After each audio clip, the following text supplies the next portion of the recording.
Assalamualaikum warahmatullahi wabarakatuh. Nama saya Dinda Nabila, kelas IK 22A dengan NIM 22020808, Prodi Ilmu Komunikasi Universitas Muhammadiyah Bandung. Dengan adanya video ini ditujukan untuk memenuhi ujian akhir semester mata kuliah AIK 1 di semester 1. Perkembangan ilmu pengetahuan sebelum peradaban Islam terjadi pada 3 fase, yaitu Yunani klasik, India kuno, dan Persia kuno. Sedangkan di Islam sendiri terbagi juga menjadi 3 fase, yaitu periode awal Islam, periode Umayyah, serta periode Abbasiyah. Periode awal Islam dimulai pada abad ke-7 hingga 13 Masehi. Dikenal sebagai fase diturunkannya Al-Quran di tengah-tengah kehidupan manusia. Tahun ini atau periode ini ditandai dengan kemajuan keperpustakaan di Arab.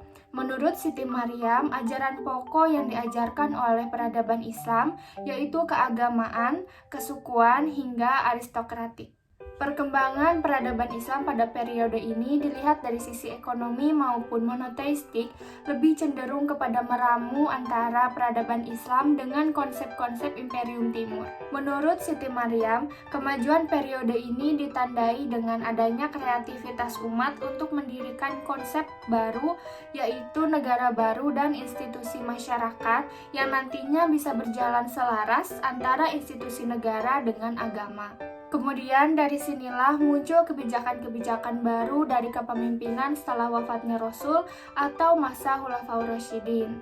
Di masa Khulafaur Rasyidin inilah nilai-nilai dan kebijakan-kebijakan Islam dapat diterima secara luas di berbagai kalangan. Di masa ini juga Islam mengalami ekspansi wilayah yang mengakibatkan meningkatnya pemeluk agama Islam. Pada masa ini, kondisi ekonomi masyarakatnya pun meningkat pesat. Dan mulai muncul pemikir-pemikir dari berbagai banyak daerah yang menjadi cikal bakal berkembangnya ilmu pengetahuan dalam Islam. Ilmu pengetahuan yang muncul dan berkembang di periode ini diantaranya ilmu syariat yang berpegang teguh kepada sumber primer Islam yaitu Quran dan Hadis yang menjawab pertanyaan seputar masalah ibadah setelah wafatnya Rasul. Yang kedua ada ilmu qiraat yang erat kaitannya dengan cara membaca dan memahami kandungan Al-Quran. Yang ketiga ada ilmu Nahwu atau Arabic Grammar yang berkembang pesat di 2 kota besar yaitu Kufah dan Basroh. Yang terakhir perkembangan arsitektur ditandai dengan dibangunnya Masjid Quba dan Masjidil Haram. Yang kedua ada periode Umayyah. Sebutan Daulah Umayyah berasal dari nama Umayyah bin Abdi Syam bin Abdi Manaf sebagai pemimpin bangsa Quraisy pada zaman jahiliyah atau pra-Islam. Bani Umayyah memeluk Islam setelah Rasul berhasil menaklukkan kota Mekah. Pasca wafatnya Rasulullah, Bani Umayyah memiliki cita-cita untuk menggantikan jabatan Rasul sebagai pemimpin. Namun pada saat itu keinginannya tidak ditunjukkan secara terang-terangan karena masyarakat telah memilih Abu Bakar sebagai pemimpin pengganti Rasulullah. Yang setelah dari Abu Bakar dilanjutkan oleh Umar dan yang terakhir Utsman. Pada saat kepemimpinan Utsman, Bani Umayyah mulai gencar menjalankan misinya untuk meletakkan kebijakan-kebijakan serta nilai-nilai Bani Umayyah. Pada saat ini juga Bani Umayyah menguatkan posisinya agar dapat menaklukkan kota Syam tunduk di bawah kendali Bani Umayyah. Ilmu pengetahuan yang muncul dan berkembang pada periode ini adalah ilmu agama, lalu ilmu filsafat yang mulai berkembang di Andalusia, kemudian ilmu-ilmu pasti seperti bidang perhitungan, dan yang terakhir adalah ilmu kedokteran. Di periode ini juga terjadi pengadopsian teknologi penulisan naskah di atas kertas yang awalnya berkembang di Tiongkok. Bersamaan dengan perkembangan teknologi ini, Muawiyah menyewa tenaga ilmuwan-ilmuwan Yunani dan Romawi untuk menerjemahkan naskah-naskah kuno ke dalam bahasa Arab. Yang ketiga ada periode Abbasiyah, di mana era kejayaan Islam dicapai di periode ini, disebabkan oleh gerakan terjemahan besar-besaran terhadap naskah-naskah asing ke dalam bahasa Arab. Pada saat itu khususnya naskah-naskah Yunani. ditandai dengan perpindahan pusat pemerintahan dari Damaskus ke Baghdad di Mesopotamia.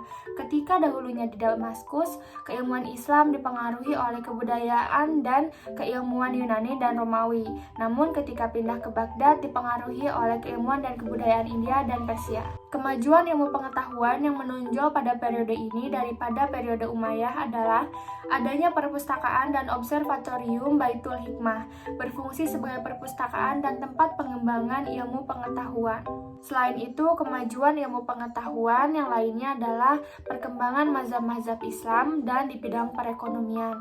Di bidang perekonomian ini digerakkan dengan perdagangan barang-barang mewah dan bahan-bahan pokok. Selain bertransaksi dengan sesama imperium, Abbasiyah juga membuka pintu gerbang perekonomian dengan dinasti Tang di Cina. Selanjutnya ada kemunduran umat Islam. Kemunduran umat Islam terjadi pada abad ke-18 disebabkan oleh dua hal, yaitu kritik Al-Ghazali yang menolak pengaruh dari filsafat Yunani yang menjunjung tinggi logika dalam penalaran ilmu di peradaban dunia Islam.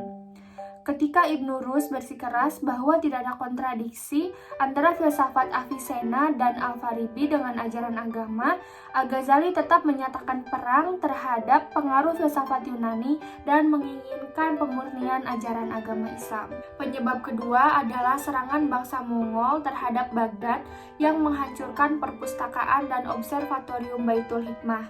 Namun untungnya ratusan ribu transkrip dapat diselamatkan Al-Tusi dan dipindahkan ke Observatorium Marageh, Azerbaijan, yang kemudian dijadikan referensi dan inspirasi ilmuwan Eropa pada masa Renaissance dan Enlightenment.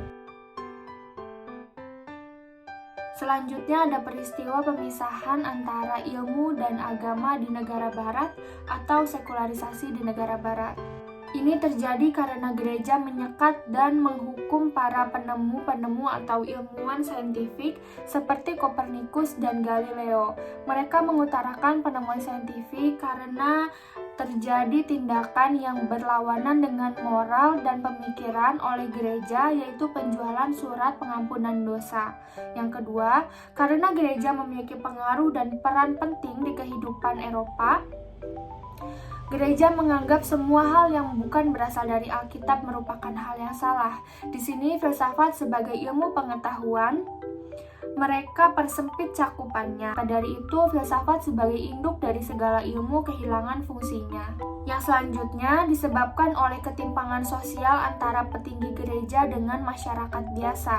Kemudian menimbulkan kesadaran bahwa masyarakat harus mengubah kondisi tersebut. Lalu diikuti dengan protes dan perlawanan masyarakat biasa dan kaum biara dengan menentang dominasi dan eksploitasi kaum gereja. Perlawanan ini disebut dengan reformasi Klani, ditujukan untuk menentang segala bentuk penyelewengan yang dilakukan oleh gereja. Gerakan inilah yang membangkitkan semangat sekularisasi di barat. Sejak hari itu, mereka beranggapan bahwa urusan agama harus dipisahkan dari urusan kenegaraan, bahkan hingga ke ranah kehidupan umat manusia. Kritik Sayyid Hussein Nasr terhadap sains modern yang bersifat sekular. Pandangan sekular tentang alam semesta yang melihat tidak adanya jejak Tuhan di dalam keteraturan alam. Alam bukan lagi sebagai ayat-ayat Allah, melainkan entitas yang berdiri sendiri. Selain itu, Naqib Al-Atas juga mengkritik mengenai teori positivisme Comte, di mana yang dilihat dari perspektif Islam menjadi sangat bermasalah karena ia meletakkan agama sebagai jenis pengetahuan yang sangat primitif.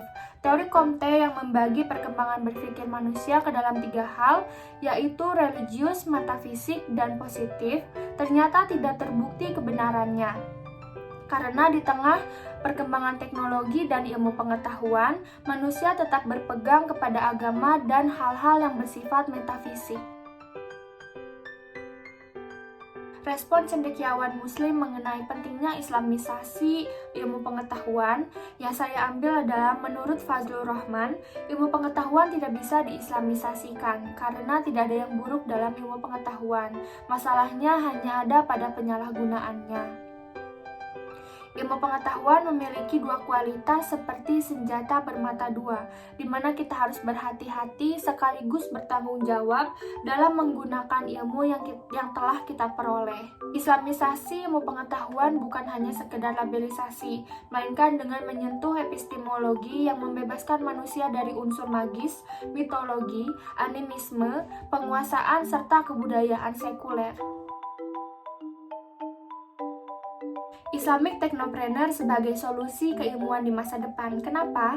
Karena Islamic Technopreneur mendidik insan muda untuk berjiwa adaptif di tengah perkembangan teknologi dan keilmuan, dengan tetap mengusung nilai-nilai keislaman dan menghapuskan dualitas pendidikan. Dengan kata lain, kita diajarkan untuk memahami suatu keilmuan tanpa memisahkan aspek keilmuan dan keagamaan, atau mengurangi sekularisasi di dalam pendidikan. Sekian jawaban yang bisa saya uraikan dari pertanyaan UAS mata kuliah AIK 1. Atas segala kesalahan saya ucapkan mohon maaf. Terima kasih. Wassalamualaikum warahmatullahi wabarakatuh.